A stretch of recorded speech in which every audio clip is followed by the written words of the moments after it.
everyone, and welcome to our next session at the Future of Electrification Conference. My name is Ryan Blackwell, Marketing Specialist at Delta Q Technologies. Before this session gets started, just a reminder that it will be recorded and available to watch on demand afterwards. If you have any questions during the live session, please add them to the Q&A. You can find this at the top right corner of your screen. We'll be getting back to these and answering your questions at the end of the session. With that, I would like to introduce our speakers for the next talk, Hendrik and Alessandro from Delta Q Technologies. Hendrik is our Senior Sales Application Engineer, and Alessandro also helps with the Sales Application Engineering. Both of them are located in Europe. I will now hand it off to Alessandro and Hendrik to get it started. Thanks, Ryan. Thanks, Ryan. Let's go to the agenda. We have two parts here. First part is concerning autonomous charging. We will deal with compensating for dirty charge contacts. The second point will be the communication between battery and charger. And a third point will be overcoming safety hazards when you use open spring loaded contacts. The second part will go about the connected chargers. What are the peripherals we support and the services we can offer to OEMs through these peripherals. So the first part, we are on a tight schedule. It's about autonomous charging. Alessandro, what do you understand about how do you define autonomous machines? Thanks, Hendrik. So let's see a little bit how we do define the autonomous machines. Autonomous machines, such as driverless, automatic, or robot forklift, can transport, lift, lower, put away, and or retrieve loads. Very important, without a human operator. What is autonomous charging? Autonomous charging allows a vehicle to charge without human interaction. A fully autonomous machine always required for autonomous charging, and we will also see a little bit the differences or the pros and cons between the wireless and conductive solutions. Autonomous charging always leads to discussion on wireless charging. The pros, some of the pros are that is a convenient solution, can be sealed and without human interaction. It is a good fit for autonomous vehicle on dirty environments. The cons, Hendrik? Yeah, it's not all shiny, of course. It's first of all, it's less efficient. Usually, it's higher cost. You need extra components, etc. The size can be very important because you need extra dimension to implement parts of this system. It's an extra system. The complexity of the system increases enormously. And last but not least, there are also regional regulatory approvals needed or might be needed. Frequencies are not available everywhere, so systems might need adaptation on the region you work in. Another point is that the transmitter receiver, the coil size of this one and also the cost immediately increases with the gap or the misalignment which you tolerate in your system. And then the third point, which is also important, where do you locate this wireless transfer? First point you can, before the charger, where you transfer actually the AC power. You can have it partly on off-board, so that means that there is a part of the charger at the wall, for example, and the other part will be on board of the robot. You do it mainly for dimension restrictions. And a third part, a third option is that you use DC power transfer. So that means that the charger is off board and you have the wireless power transfer between the machine and the charger. So let's launch a poll here because we like to know from you where you would like to locate that wireless transfer. Is it, in your opinion, best in the AC side or in the DC side? You submit your answer in the poll, which is coming on screen. But let's spin for Delta Q on obstacles with autonomous conductive charging. That means with connector or with the connective solution. So the first obstacle you have is dirty charge contacts. Alessandro, can you tell us somewhat more about that one? Yeah, sure. Thanks, Hendrik. As you said, the obstacle number one can be the dirty charge contacts. This is strictly related to the spring-loaded contacts that can get dirty in environments such as the one we can see here in this picture. A dirty contact will not allow the battery to properly charge, so that will be a problem. And the voltage drop across the contacts can affect significantly the charging voltage of the battery. Not charging to the right level, to the right state of charge the battery is a problem that any customer wants to avoid. So Delta Q solution in this one is compensating for dirty charge contacts because regular cleaning is not reliable. Usually an extra interaction is needed. So if we encounter dirty contacts, which is happening frequently outdoor or in very harsh environment, there our char can detect the poor contacts and dynamically compensate the DC voltage so that you ensure that the battery is properly charged. Obstacle. I'll go, Hendrik. Yeah. So obstacle 2 can be the communication between, or the problems related to the communication between the battery and the charger. Often there are only 2 spring load contact points for charging in an autonomous machine, and the communication between the battery and the charger is not always possible without complex circuitry. One of the solution or one of the option is to add a separate device on the machine to communicate wirelessly with the battery. Unfortunately, this can get expensive and there could be interference and takes up space on the machine. Another option number 2, is to use a technique to talk over the 2 wires and charge at the same time using is present in the system. It will be interesting and smart to use both wires to charge and talk at the same time. The battery and the charger communication over 2 wires is one of the Delta Q solution. We do have this 2-wire solution, 3 wires here with this receptacle, but 2 can have the communication over them. Also in AGV world where the receptacle simplicity might be very, very important. Thank you, Alessandro.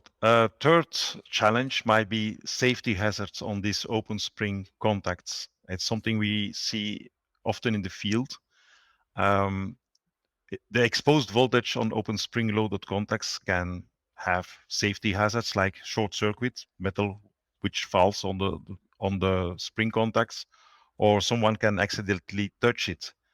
So for that, we can overcome if the charger is able to detect when the robot or the battery is not present, and it must turn off the spring-loaded contacts when the battery is not available. Usually, like here in the picture, there is you have the DC bus which is first connected, and last there is a last make first break contact, which you see here in the red circle.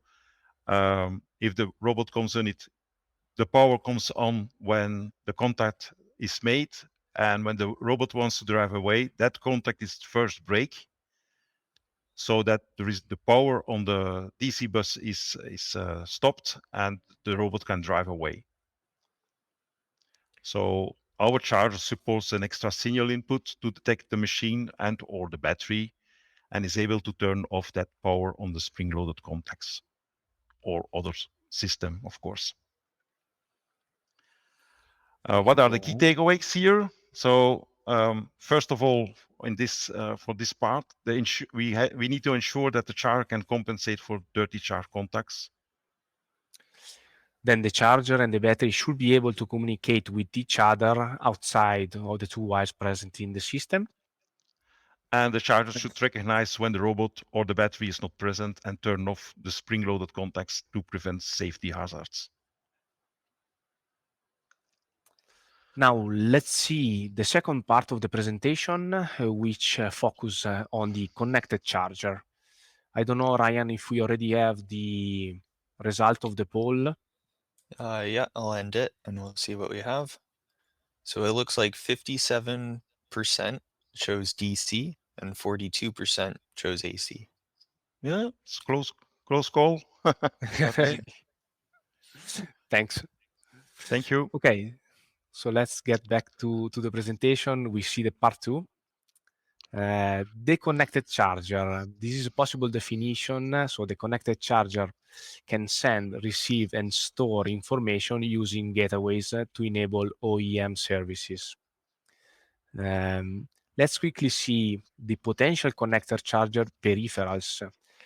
Over Canvas, we can integrate some components like the one we see here, and the communication protocol we can select can be CANopen, CIA 301, 418, or 419, or even J1939. The possible peripherals can be the BMS, typical peripheral, the VCU if we are thinking to a more complex system or machine. The charger can also connect to the telematics to enable additional service to OEMs. It can connect to the display or service handled, can connect to the electric motor controller, sharing information. And last but not least, it can connect to one of the Delta Q additional devices that is called VSIM, Vehicle Charge Interface Module. This is one of the solution to connect a vehicle to a public charging station or EVSEs. Those peripherals allows or introduce, let's say, some services. Hendrik, Yeah. can you talk about Yeah. this one? A service which is actually core of the charge is to give to customer data about the charging process, and from that you can also get out the trending of the battery state of health. You have the ampere hour in which is delivered by the charger, and if you have a BMS monitoring system or a BMS or a VCO monitoring system, then you can see also what is getting out of the battery, and you can see the trend over the number of charging cycles or over the years, how behaving. The charger can also monitor other charging parameters, and the customer can understand if the user is doing opportunity charge or not. Imagine a rentals service. They can check if the apparatus is correctly used. This is especially for lead acid situations.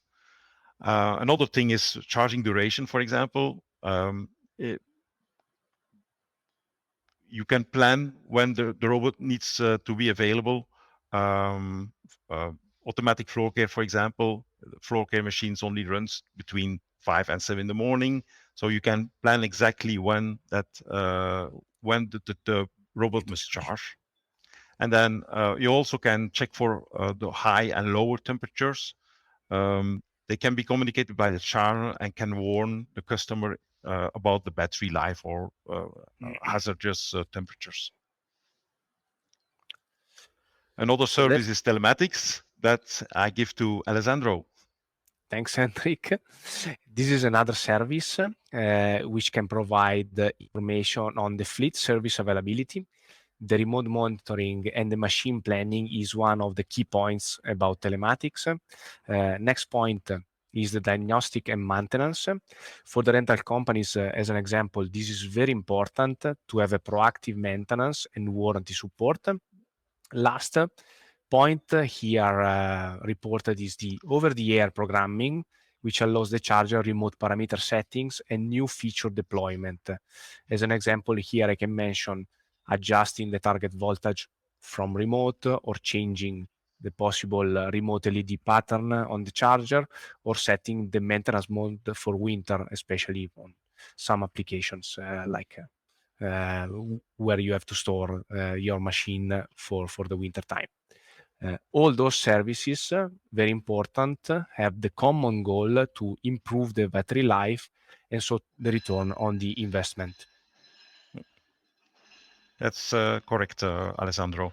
So a third service which you can bring to the customer is productivity, increased productivity.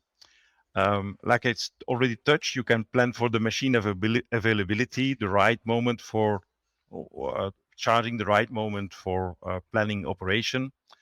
You can decide on the time of the day of charging, which brings it ready at the moment you need it. You also can decide on opportunity charging when the robot is, for example, in idle mode. You can bring it to the charging station, or when the battery is almost empty, you can also bring it to the charging station. And then also you can, of course, increase the operating expense savings because you can choose when to charge. You can choose to charge during electricity off-peak periods, which is bringing a lot of efficiency and productivity. Well, it lowers the energy cost, of course. So what are the key takeaways here from the connected charger? Well, when it's connected to a number of peripherals, it can enable multiple service like telematics and fleet management. To service and warranties, service and warranty support, and also it increased the overall user's experience and it improves the user experience.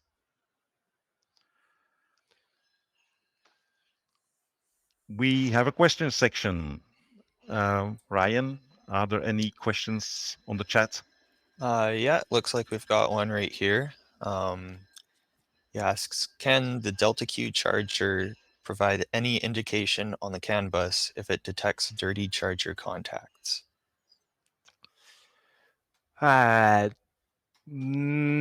is Yes. interesting question. Yeah.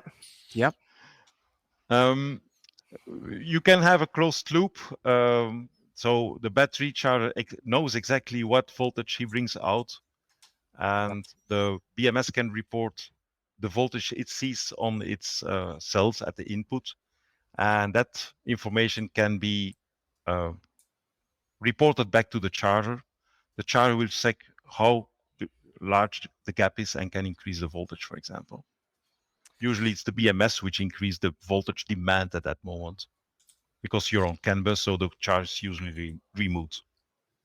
So basically, Hendrik, we don't tell just there are dirty contacts. So this is not extremely meaningful, but we can report using our PDO maps the differences basically between what the charger is measuring in terms of output voltage versus what the charger what the BMS is reading or measuring. We comparing those two values via this closed control loop. The BMS generically, as you correctly said, Hendrik, can increase the target voltage of the charger and can compensate for dirty charge contacts. This is something important for lithium. For lead acid, we have other techniques where the communication is not required, but the charger automatically detects the dirty contacts and compensate automatically the lack of the voltage that is dropping on these dirty contacts. Okay, perfect. Thanks. Oh, it looks like there's another question. Reporting dirty contacts is meaningful. If an indication is provided, then reported via telematics, it can trigger a maintenance activity. That is correct, That's correct. Okay. That is correct. That is strictly related, I would say, Hendrik, to the telematics. So a service center that is monitoring a machine, for instance, can understand if there is something wrong on the charge process, and therefore can adjust the target voltage, can increase the target voltage to compensate for those dirty contacts in order to properly charge the battery. This will improve and will help the battery life, will extend the battery life. Charging at the right voltage, the battery will surely provide benefits to the battery. Actually, it doesn't even need to be wireless, because in one of the slides we have seen a robot in a stable. There, when there are dirty contacts detected, then there is a spray system to clean the contacts, which is automatically enabled as soon as some loss is communicated. All right, great. Thanks for answering that. It doesn't look like we have any more questions right now. If attendees do have any questions that they think of after the presentation, I definitely recommend dropping by DeltaQ's virtual booth. This can be found under the Expo tab on the left-hand side of the event homepage. So that concludes our presentation today. Thanks so much for your time, Alessandro and Hendrik. Thanks Thank to you, you, Ryan, Ryan. for your hospitality. Thank you very much. Thanks.